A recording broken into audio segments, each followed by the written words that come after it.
Now, we look into the machine producers. So we have now Gyerim Kim from DKSH, a Swiss large agglomerate that is joining here the panel. So Gyerim, are you here? Can see you. Yes, hello, can you hear me? Hello, Gyerim. Yeah, we can hear you loud and clear. Where are you currently based? Where are you staying? In Seoul, in Korea. Ah, you're in Korea. So, wow. So yeah. We started this morning in Korea, where we thought, yeah, Korea is in the afternoon. But by the time of now, you're late in the night. Is that right? Yes, you have the time over there. 10:30 p.m. Oh, so sorry. We keep you. No problem. We keep everyone. It's usual working time here in Korea. That's true. That's true. And we had Korea also this morning on the panel. We learned about the response that Korea has taken against COVID-19, and we're very glad now to hear, from the industrial perspective. But you're representing a Swiss company in Korea, so this is going to be extremely interesting. Thanks for being here, and you can share your screen. A very short introduction of myself. So I'm born in Germany. I'm German. I look like a Korean, but I have a German inside. I came to Korea 12 years ago. So I'm now 8 years, 2012, I came to Korea. And I'm working now for DKSH, it's a Swiss company. A short introduction. We are the #1 market expansion service provider with a specific focus on Asia. Key numbers are we have 33,000 employees, and very impressive in Korea or in Japan. We are founded 153 years now ago, so it's a very old company for the most of the Asian companies here. What we are doing is basically we are bringing products, applications, technologies from Swiss, Europe, or the Western countries, and bringing them to Asia. We started in Japan, Korea, China. Thailand is now a very, very big hub for us, and this is our main business, bringing Western products into Asia. Today's topics I want to address is, I will give you a short overview about the machine tool market itself. Where are we at the moment? From our perspective, from DKSH perspective, some threatening factors we see for the Swiss machine tool industry. And I want to talk about some new business models or some new ways the machine tool manufacturers found due to the COVID-19 crisis. And you will see that some of or both topics I have on my agenda were already addressed from some speakers up front. Thank you, Gyerim. Just one remark. We are still seeing your PowerPoint, and we're at slide 1. Probably, I think you are in the presentation mode, and yes, the presentation mode is probably not really shared. Now we see, now it's perfect. Okay, just for 20 seconds, these are the numbers I presented in the meanwhile. But it's nothing what's really interesting. So the numbers, machine tool market in 2019. We saw a very good decade for the machine tool consumption. It was an increasing market in the last years. And only the last 2 years, we saw a huge decrease by 13.1 billion worldwide, which is approximately 30.8%. From 2018 to now. We have, since 2019, we have the lowest level of machine tool consumption since 2010. 12 out of the top 15 consuming countries decreased that consumption in 2019. And the main reasons we see at the moment is the US-China trade conflict was one of the reasons. We see that some reshoring or the shift of manufacturing back to North America influenced some of the capital investment decisions last year and the year before. With China as one of the biggest or the biggest consumer of machine tools, China declined by 25%, and this affected the total numbers worldwide. The Swiss machine tool exports recorded in average 6% growth over the last 10 years. And in 2019, it decreased by 11%. We expected beginning of this year that the numbers would pick up again. But yeah, then COVID-19 came, and we are now in a phase where we are not really sure where we will going by end of this year. Looking into the numbers, they are not looking really confident. So we are in average going down in terms of production, consumption, and in exports by around roughly 13.5% from 18 to 2019.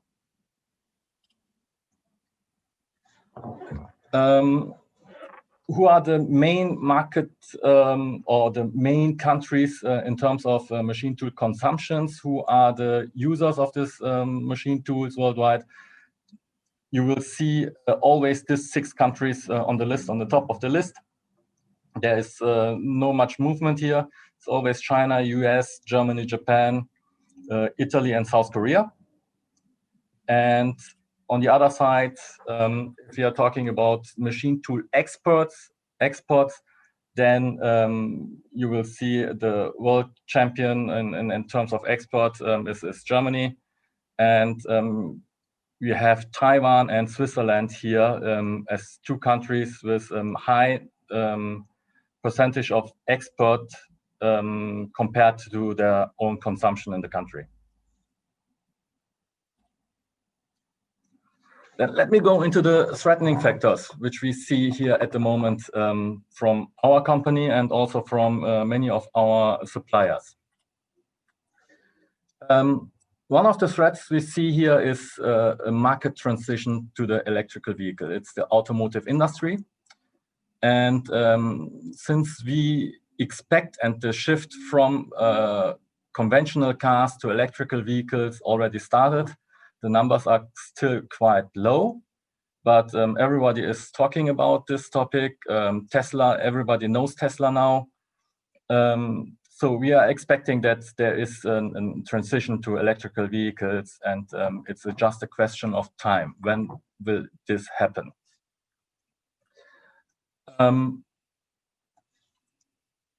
We see in the numbers that in 2020, it's approximately 2.7% of the total cars on the street are electrical vehicles. And within the next 5 years, we expect this number will grow up to 10%.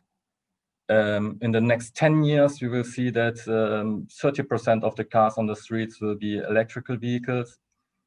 And by 2040, which is in 20 years from now, more than half of the cars on the streets will be electrical vehicles. Electrical vehicles doesn't mean necessarily it's a battery-driven car. It also includes other kind of fuel cells electrical vehicles. Why is this a threat? I'm missing one slide. I don't know where the slide now went, but if we look into the automotive industry,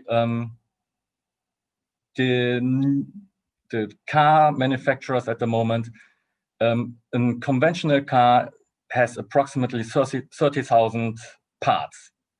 It's assembled out of 30,000 different parts. Mainly the high technological parts are transmission parts, are the engine parts, are electronic parts. And then if you go the list down, you have chassis and the other parts which are not really, where you don't need really high-tech equipment to produce a chassis. We will see a shift from these numbers from 30,000 parts to approximately down to 18,000 parts for electrical vehicles.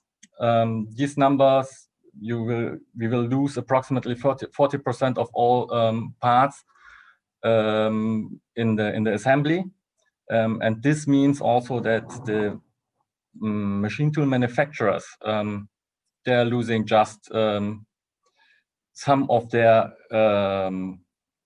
parts they can produce in the future. If you go to the second threatening factor, which we see at the moment, is the Swiss machining accuracy. In the past, the accuracy of the machine tools, especially Swiss machine tools, German machine tools, and Japanese machine tools, they were known for high accuracy, for very rigid bodies, and for very tight tolerances. And in the past, it was like the more accurate a machine is, that the better. And it wasn't the price necessarily, it was more the technology and how accurate is your machine. So if you wanted to buy or build, let's see, for example, this plane turbine, the machine couldn't be accurate enough. So if the European, or let's say the Swiss machine tool manufacturers developed a more accurate machine, then in the market there was a demand for this kind of machine, and customers paid for this more accurate machine higher money because there was a demand for higher accuracy. What we see now is, coming back to this gas turbine or this plane turbine, the gap between the propeller, the weight of the propeller, and the housing is maintained with less than 1 millimeter. And we are talking about rotation speeds of 20, 40, 50,000 RPM. And it's already included the fact that due to temperature, we will see some expansions of the blades, and this is also already calculated in this gap of 1 millimeter. To maintain this gap with high speed, you had to produce the kind of blades and all the products in this one engine with very high and accurate machines. And normally it was Swiss machine or it was German machines. On the right side in the table, you see then we are in the range of very fine machining or already fine grinding machines, where accuracies between 12 micron and 5 micron were standard. So the main problem which we see now is that there is a saturation in the need of more accurate machines now. It makes no sense to reduce the accuracy or be more accurate than you are now, because it doesn't add any additional value, and it would just add the price of the machine tool. And the main problem is that companies in China, in Taiwan, in Korea, they are catching up in terms of accuracy. So the accuracy of Korean manufacturers in the past were somewhere roughly in the range of standard machinings. They achieved on a 5-axis simultaneous machining center the accuracies, let's say 70, 60 micron. And nowadays they are going down by to 12 to 15 micron, which is already sufficient to produce some of the high accurate products in the market now. Hand in hand, it would be nice if the costs for these machines would also increase hand in hand compared to the Swiss manufacturers. But what we see is that the gap between the follower, let's say the Taiwanese, the Korean manufacturers, in terms of accuracy to the Swiss companies, is decreasing, is much faster decreasing than the price gap between these two countries. So means value-wise, Southeast Asian companies are now catching more and more up, and we expect that in the next 5 to 10 years, we will start to see that Asian companies or Asian machine tool manufacturers will be highly competitive compared to Swiss manufacturers, just due to the fact that the labor costs here is much lower, and therefore the price of the machines will be much lower.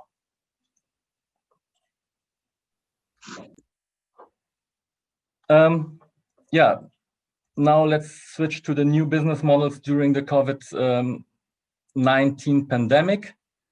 What we have seen here is machine tool manufacturer, or the machine tool business, is a very conservative business. And in the past, there was it was always clear, if you sell in South Korea a machine tool worth $500,000 Swiss franc or more, then you have to do a final acceptance test in the factory in Swiss or in Germany. Engineers flew from Korea to Swiss, to the factory. They checked the machine, and after they gave green light, the machine was packed, sealed, and then shipped. And this was a standard procedure, and it was clear that this will happen always. So in 90% of all machines we sold in the past here in Korea, we had this kind of pre-acceptance tests where people flew to Europe and to check the machine.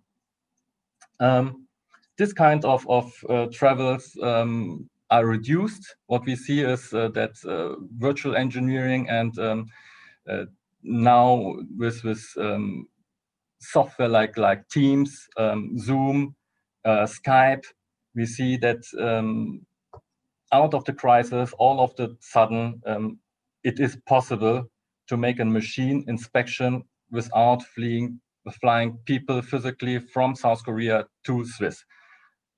Just 2 years ago, even last year in October, it was a kind of, this will never happen. No one in South Korea will buy a machine without an inspection, a live inspection on site.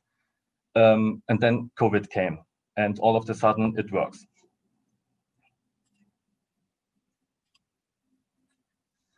One additional point, this is also, I think, I wrote it, Holo One, Mr. Hassler already presented this, and I had this also on my agenda. We did installations just due to the fact that we couldn't fly in people from Swiss, from the manufacturer, to support us during installations here in Korea.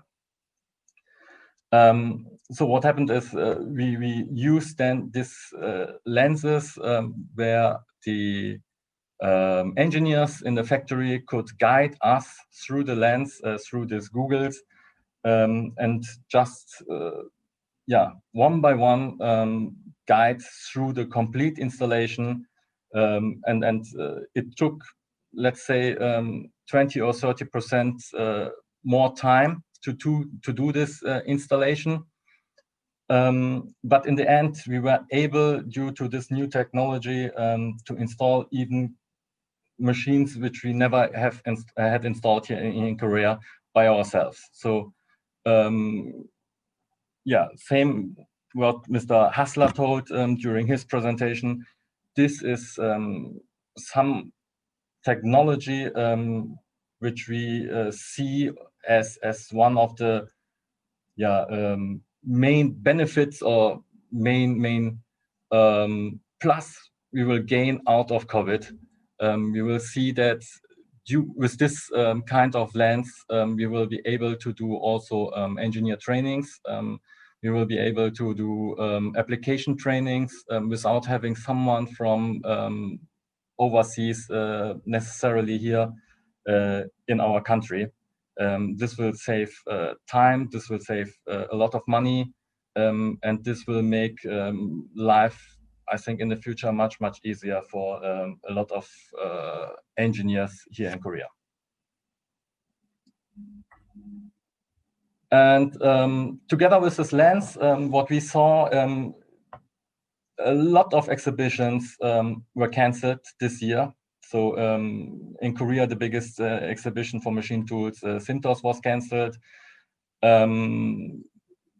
Exhibitions for next year are very likely to be cancelled. And again, just 12 months ago, last year in October, it was clear you need to have a showroom, you need to have machines on site in Korea, you need to be present on exhibitions, you need to show the machine, because nobody wants to buy a machine worth 500,000 or 1 million without seeing this machine physically in front of them, touching it and seeing how big and what kind of technology is behind.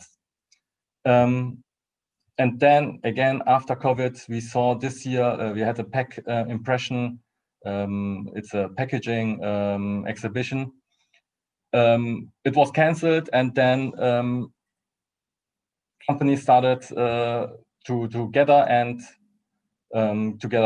and made an online a virtual exhibition. These are some impressions from the exhibition. Basically, you are on your computer and you see all the banners of all the different companies. You see where and when presentations or seminars are planned, and you see an overview of the exhibition hall, like you would do it, like you would see it in real life on a map, for example. And you can then go and click on one of the suppliers. And if you do so, you will be directly linked to this booth, which is then virtually set up.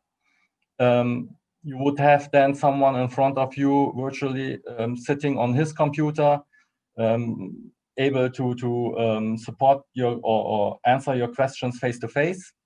You have the possibility to download all the necessary informations like business cards, the technical data, brochures, PDF files, videos, whatever you need or what's requested is available here. And yeah, we saw that this is very target oriented. So it's not that it's like on an exhibition where you have 5,000 people coming on your booth, but only 200 are really interested in your product. Due to this really target-oriented concept, we saw that the hit rate out of these virtual events, where we really invited our customers, was much higher. So for this virtual event, we had a target audience of 100 people, and we overachieved. So it was quite successful event, and 12 months earlier, nobody would have thought about the fact that something like this could happen in a virtual environment in the machine tool business. So this is the end of my presentation. Thank you for your attention, and I'm keen and waiting for your questions. Yeah, thank you, Gyerim. It's extremely interesting to hear from you and your company. Again, as we, I think, have seen before, you put in place new methodologies, new technologies, like the remote ramp up, the remote commissioning of new machines, or even instead of going to physical fairs, you create a virtual fair, as we just heard from you, and you're extremely successful with that. So again, a question that we also have raised before to some other of these technologies, this is here to stay, right? Or do you expect that once the pandemic situation is over, that we go back to the old way of doing these things? And if it stays, what do you believe is the impact on that? So if you don't go anymore to the machine fairs, if we don't have physical presence anymore, how will that change? No, I expect that yeah, we will go back somehow to exhibitions, and we will have again these face-to-face meetings, and we will come back to traveling around the world. But we see now that with the technology behind, with the Googles, with virtual rooms and the possibility to set up machines with your Google, that it's not necessarily needed to do this. I believe that, for example, for our company, we always had 1 or 2 machine models, mainly the newest machine models here in Korea, in a showroom. And then it means you have a showroom with 1 or 2 machines, which is not really impressive. Yeah, and it's not really that you can invite some customers and make an exhibition. It's more that you show some applications.